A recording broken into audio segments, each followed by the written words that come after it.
ndị Igbo ekelere m unu.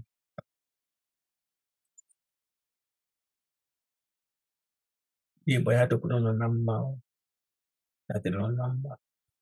Ihe nwanne unu, they are working one of the Biafran people, Biafran spiritual leader. Abịara m n'ụbọchị taa ka m kelee unu omenọdụ maka asị ọdụ ogologo a na-ekpe mgbere ka ọ nọ n'ọdụ. Mgbe m na-apụ this early morning, na-ewere ọfọ m were ọjị kwuo okwu okwu ndị mbụ na ndị egede, gwa ha ihe m chọrọ specifically n'ụtụtụ a. O nwere onye na-enye m nsogbu, na-ekwu okwu n'isi ya si ya na ọ ga-ahụ m n'anya. Onye ahụ even kpọrọ m jee na restaurant si na-eme mmemme aṅụ, ya na-emere m introduce ndị enyi ya niile. Mmụọ nọ n'ala anyị siri ike, Chukwu anyị siri ike, ndị mbụ siri ike. Nsogbu anyị nwere n'ala Igbo wụ na arụ ndị ọcha butere n'anyị. Jizọs Kraịst na dis efulefu nwoke onye ọcha bi n'eluigwe kpọrọ na nwaanyị onye ọzọ lagoro n'eluigwe, that useless idiot, si na ya nyere Moses 10 commandment, whereas ọ kapịtara here from the book of Amenemope, the 42 laws of my art. But before m ebido, eji m ọjị na-ekele ndị mbụ na ndị egede, si na-ekelere m nnụ maka nnọ nọ n'ekpere m, nnọ n'olu m n'ụbọchị taa. Kelee mmụọ nọ n'ala nna m, kelee ndị mbụ na ndị egede, kelee Chukwu, ekelere m na nnọ n'olu m taa. Mgbe ohere a na-ekele nnụ si nnụ kpọpụtara na m Nnamdi Kanu, kpọpụtara ya na ndụ na ahụ isi ike, ka ọ ghara ịkọ ya, ka ọ pụta ọsịsọ na ndụ na ahụ isi ike. Ile anya na social media, any day Maazị Nnamdi Kanu ga-aga court, ndị pastọ on Sunday ha ebido na-epreach, ha ebido na-ebu amụma. Ebuka Obi ga-ebido intercessory. Some idiot na-ege ya ntị. They don't know that that useless bastard na-eri ha ọrụ. For 2 years, Ebuka Obi have been prophesying na Maazị Nnamdi Kanu, this court case na ọ ga-afụta, ka ekpere ekpere. All these pastor, gwa m pastọ nọ na Nigeria na-ekwubu okwu gbasara na Maazị Nnamdi Kanu ga-apụta taa na echi. Eji m ohere a na-asị ya mechie n'ọnụ. The gods of the land achọghị ishare the glory with you, because Chukwu anyị ndị mbụ na ndị egede ebilitele, and ha ga-akpọpụtara anyị Nnamdi Kanu. So those useless idiots na-apụta, ha na-prọfesa anyị na Jizọs gwara ha mechie ọnụ nnụ. Jizọs nnụ wee efulefu onye ọcha na-akpọ ntụnụ. King James translated the Bible in 1613 si na ya na-ara nwoke na ya na-apịa ntụnụ, na Jizọs na-anakwa nwoke na-apịa ntụnụ. Ọwụ m kwuru ya, ọwụ dị nwoke ndị nwanụ kwuru ya, ọ King James kwuru ya. Gaa cheke na Google 1613 King James, ihe King James kwuru, the affidavit of King James in 1613. Ị ga-ahụ na ya na-abara nwoke, na ọ sị na story ya dere ya kọpịrị, no story, sorry, Jizọs bụ story onye na-ara nwoke. Ụbọchị taa ana m agwa ndị Igbo, ndị ochie rie n'anya ọrụ, ndị egbuo n'anya, ndị ọcha kụziri n'anya ịlụ nwaanyị otu nwaanyị. Ndị Igbo niile na-alụzi otu nwaanyị, onye ọbụla ịhụ naanị otu nwaanyị ka ọ nwụrụ, onye ọbụla ịhụ naanị otu nwaanyị. Ihe ebido ichekie 50 years ago, ndị Igbo na-alụkarị ụmụ nwaanyị abụọ. But for the past 30 years, Christianity na-encroach all over the place in our land. Ụmụ nwoke na-alụzi otu nwaanyị. ele ihe mere na ụmụ nwoke n'ala Igbo ji na-alụ otu nwaanyị? Ọ maka ndị ọcha, the slave masters gwara ha. Ele ihe mere ndị Igbo ji anaghị anọ with ofu onye ndu? Because their slave masters gwara ha na ndị Igbo enweghị eze, na ndị Igbo ekwesịghị inwe eze. Ọ ihe mere na iji hụ ndị Igbo na-eweta with the phrase na Igbo enweghị eze, Igbo enweghị eze, Igbo enweghị eze, because achọghị ha ka ndị Igbo unite together. Achọghị ha ka ndị Igbo bilite ọtọ, jikọta ọnụ, nyụọ mmamịrị ka ọ bụ ụfụfụ. Ala Igbo na-agbaghara. Ala Igbo na-agbaghara. Anyị nwere our people jecha na America, nwee some of our people jecha na Germany, nwee doctorate degree in stupidity, nwee some of our people na America, which are reverend priests, reverend father, pastors, spending their time studying bullshit. Ihe kwesịrị ha Google na Google hụ na in pyramids enwere ihe niile edere na 10 commandments no there for the past 50,000 years, 100,000 years. Ndị Igbo, ala Igbo na-agbaghara aghara. Ndị ọcha erie naanị mugo, tete nọ n'ụra. Ile anya ihe na-eme n'ala anyị, ọ maka ndị ọcha gburu anyị wayo, were chukwu anyị kpụọ ya n'ala, were ekwensu anyị ji eme akaja. Ndị Igbo kpọrọ ekwensu ụgwụ. 99.9% of ndị Igbo kpọrọ ekwensu ụgwụ. While ekwensu mmụọ na-eje ọgụ, mmụọ na-apụ apụ, na-abata abata, mmụọ na-eme ihe siri ike. Because ndị ọcha ma na ihe ewu ihe na-enye ha ike, ihe ewu ihe na-agara ha ọgụ. So ndị ọcha akpọ ya aha ọjọọ. Asị iche igbu nwa nkịta, akpọ ya aha ọjọọ. Ndị Igbo anyị, your priests are useless, your pastors are useless. Ana m asị ndị Igbo, akwụkwọ ọbụla ị nwere about God, were gbaa that useless thing ọkụ. Because ihe a ga-ede ewu, your God was God of Israel, that you are children of Israel. Bullshit. Chukwu anyị has nothing to do with Israel. Chukwu anyị wu Chukwu ndị Igbo. Chukwu anyị awụghị nke ndị Awụsa. Chukwu anyị awụghị nke ndị Ogoni. Chukwu anyị awụghị nke ndị Kalabari. Chukwu anyị awụghị nke ndị Ebonyi. Chukwu anyị wu nke ndị Igbo. Nke ndị Igbo alone. Ekwensu wu the God of war.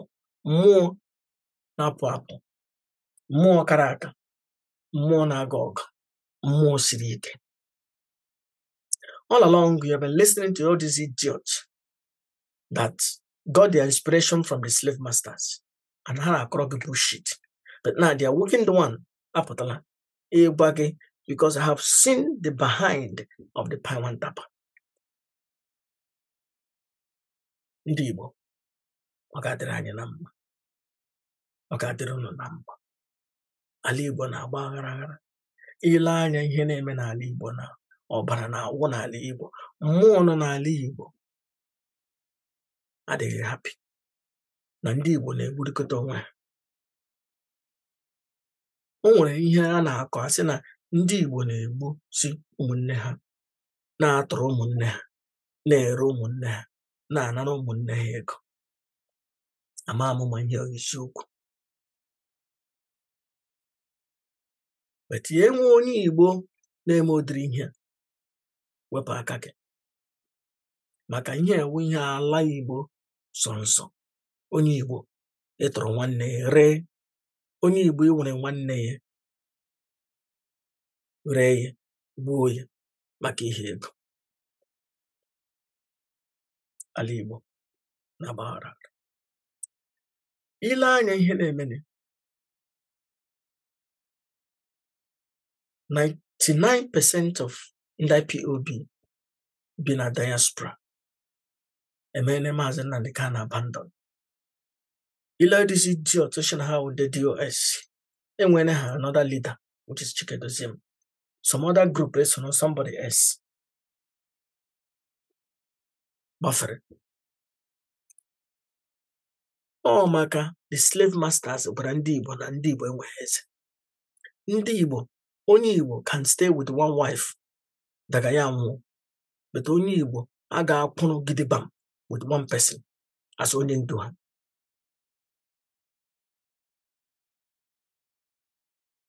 Because ndị ọcha ma mgbe ndị Igbo bidoro na-agbakọ ha ka na-anyụ mmamịrị as one people, na anyị ga-enwere onwe. Mgbe ndị Igbo matara onwe na ha ga-enwere onwe, mgbe ndị Igbo matara chi na mara onwe ha ga-enwere onwe, and ndị ọcha are planted their foot soldiers, all these priests and pastors like Ebuka Obi and other idiots na confuse our people every day. Na-agwa ha na Jesus onye ọcha, wishful thinking, ihe ejiri ha ọrụ, matrix, ihe na-eji a confuse, ihe na-eji asa ha isi na Jesus ga-esave ha, na Jesus ga-ewetara ha ego, na Jesus ga-emere ha ihe ọma, na Jesus ga-emere ha ike, Jesus ga-ebuli ha elu. Our people, they believe this bullshit.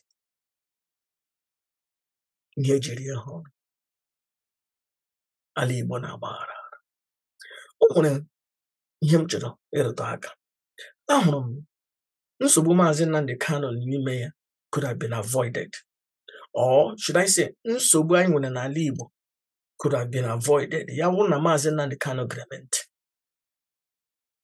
A gwara Maazị Nnamdi Kanu si ya chụọ Ejiofor. 1 week ago, anụrụ m na Ejiofor si na ya ga-ekwu okwu gbasara Barrister Law Ejimakor. Ị ma na nsogbu anyị nwere na IPOB today, ala ọgbaghara aghara anyị nwere n'ala Igbo na-awụ Ejiofor.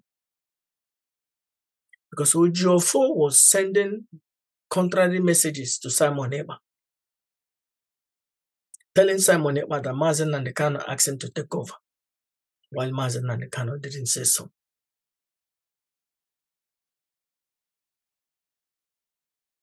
Ejiofor onye na-send the sub messages iji create enmity between Simon Ekpa and me and my in-laws.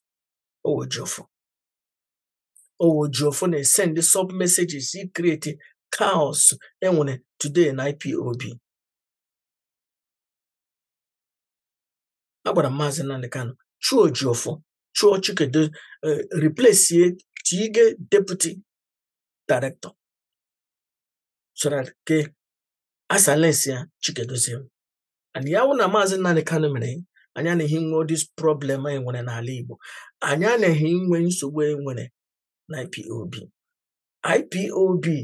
Ndị IPOB bi na diaspora, 80% of them emene Maazị Nnamdi Kanu abandon. Ọ naanị na Biafran land, ebe nwere men and women. 99% of our people in Biafran land kwụrụ 100% with Maazị Nnamdi Kanu, and they are willing to do anything for him. Ejiofor, shame on you. You said you have something against Barrister Law Ejimakor. Bring it on. I will respond to you myself. Ala Igbo na-agbaghara.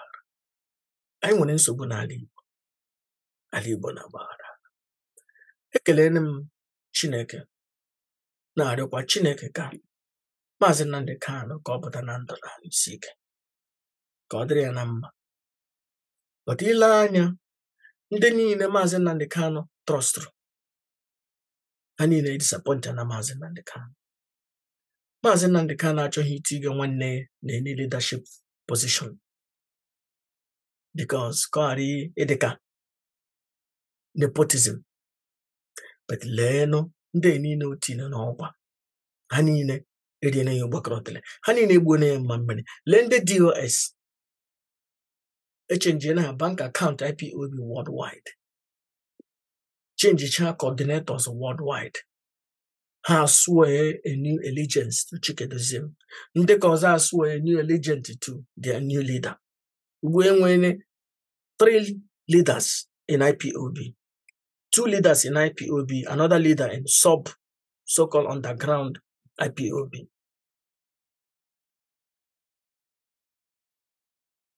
Ndị ọcha egbuola anyị.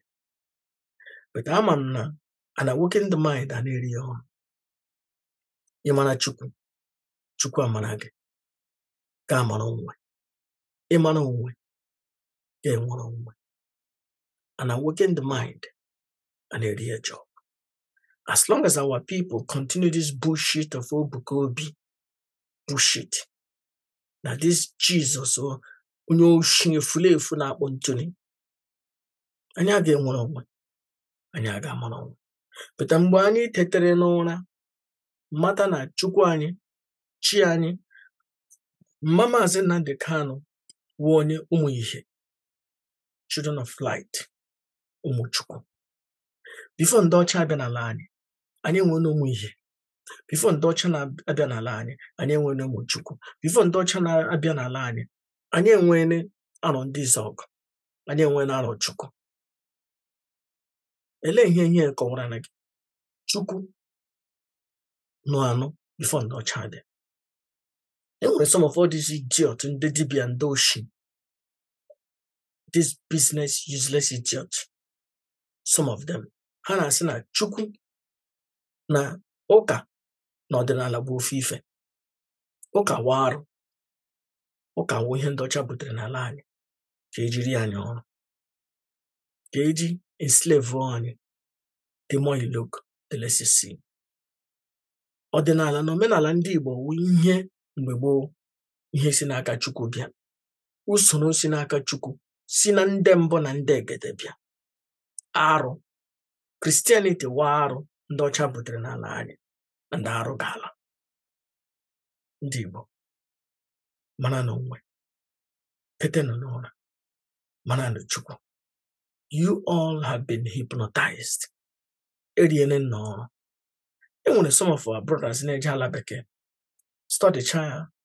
Onye ke nwere masters degree in theology, onye nwere doctorate degree in philosophy, onye nwere doctorate degree in theology. Ihe ha study ga-awụ about the God of their enemies, the God of their slave masters.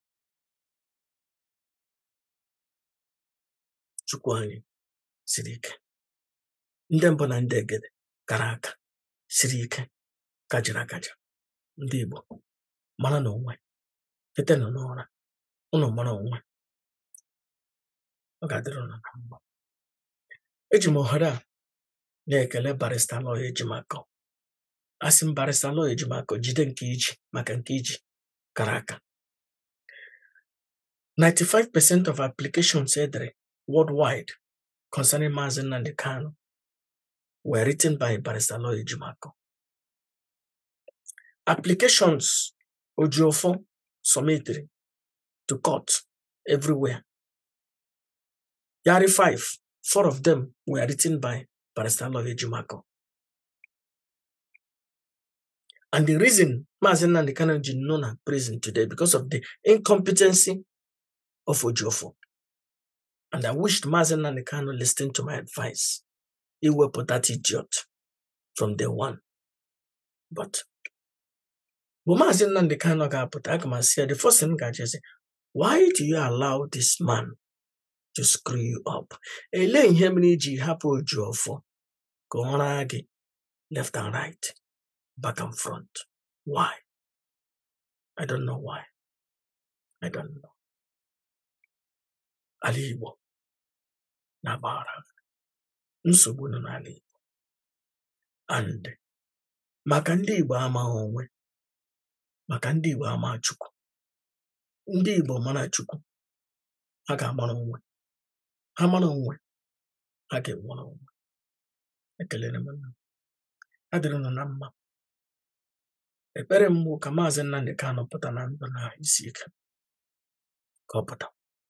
Eji m ohere a na-akpọ Ebuka Obi na all these useless idiots a na-akpọ pastors and priests, si ha were prophecy ha tinye n'ime ike ha, because for the past 2 years they have been prophesying Maazị Nnamdi Kanu ga-apụta taa na echi. Ihere emegbuo nnọọ. Ya Jesus wụ ihe ihere nwoke na-ara nwoke, according to King James in 16:13. Kwụsịnụ ịdị na-ekwu okwu gbasara Maazị Nnamdi Kanu, because the gods of the land ebilitere, and they don't want to share the glory with all these useless idiots. Maazị Nnamdi Kanu ga-apụta na ndụ. na ahụ isi ike. Mmụọ ala anyị ekuniene, Amadioha ekuniene, Kamal ọzụzụ ekuniene, Ekwensu ekuniene, Chukwu ekuniene, ndị mmiri ekuniene, ndị mbụ na ndị egede ekuniene. Ọ ga-adịrị anyị na mma. Ọ ga-adịrị ala Igbo na mma. Ọgba aghara a na-agba n'ala Igbo, ọbara a na-awụ n'ala Igbo, ọ ga-adara jụụ. Ndị Igbo ga-enwere onwe, ndị Igbo ga-amara onwe, ndị Igbo ga-ahụ nwanne ha n'anya. Udo ga-anọ n'ala Igbo. Nye wee ekpere m n'ụbọchị taa. Ya dịrị na mma. Ekelele m again Barrister Law Ejimakor, si ya jide nke iji, bọọlụ iji adọrọbụkwala ya. Ana m ekelekwe nwaanyị kara aka kajiri akaja, Madam Nnenne ya anya, si ya bọọlụ iji adọrọbụkwala ya, nke iji ka mma, because Madam Nnenne ya anya with the woman behind Maazị Nnamdi Kanu. Madam Nnenne ya anya kara aka. Ekelele m High Chief Ogbuefi, ekelele m Maazị Ejiasi, ekelele m Maazị Kanu Nta, si biko onye ọbụla jide nke oji, maka nke oji kara aka. Ka anyị kọntinue na-arụ ihe anyị na-arụ. Na diaspora, ndị kwuru na with Maazị Nnamdi Kanu erughị 20%. So a sị m unu jidenụ nke oji. Ana m ekelekwe Maazị Ezumezu na ndị ọzọ nọ na soshal midia. Jidenụ nke nnoji. Na-ekwekwele ka ndị iro, na-ekwekwele ka ọ dịzi idiot, ndị akpakarịtị ngom deceive unu, because ihe niile ha nwere ikwu ekwuchanaghị, enwezi ha ihe ọzọ. Ugbu a ihe eji ha mma na-egburikọta onwe ha, and ọbara ha ga-awụ n'ala.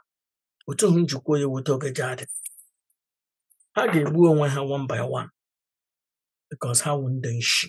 Ọhụụ ndị a nara ego na-akọ rọbish ihe gbasara Maazị Nnamdi Kanu, na-ebo famili ya ebubo ashị iji konfuzuo ndị Igbo, and ha ka na-ebokwa ha ebubo even as I speak. Ndị Igbo ekelele m nnọọ. Chukwu gozie unu. Ya dịrị unu na mma.